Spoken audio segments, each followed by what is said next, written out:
Les filles, 5 pistes à ne jamais négliger avec la belle famille depuis le début de votre mariage.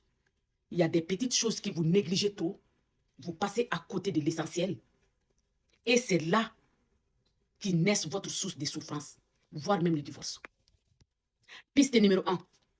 Tu as quitté ta famille pour venir vivre avec ton mari et sa famille. Ce n'est pas ta famille à toi, c'est la famille à votre mari.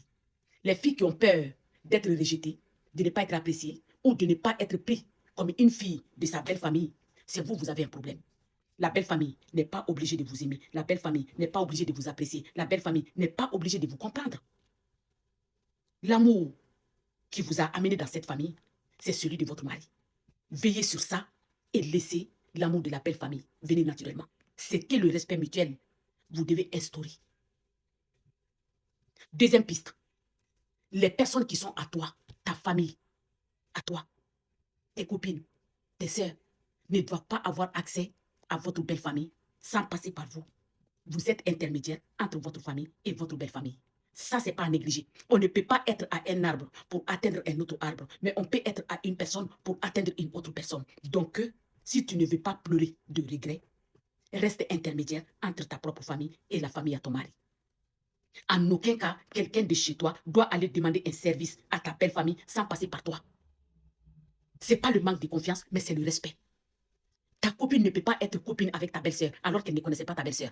Ta cousine ne peut pas sortir avec ton beau-frère alors qu'elle ne connaissait pas ton beau-frère. Troisième piste, ne commencez jamais quelque chose que vous ne savez pas comment ça va se terminer avec la belle famille. Commencez pas à prêter tes objets. Commencez pas à prêter de l'argent.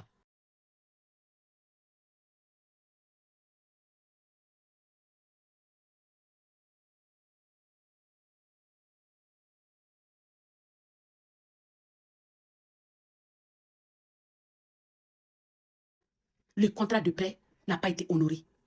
Tu vas avoir peur ou honte de réclamer ton argent ou ton objet alors que tu ne l'as pas donné. Tu l'as prêté. Et vice-versa. Toi aussi, tu ne peux pas prêter quelque chose de ta belle famille. Les filles, quatrième piste, c'est le conflit familial. Quelque chose que tu ne sais pas comment ça a commencé, tu ne peux pas remédier à ça. Tu n'es pas marié pour venir faire de la médiation.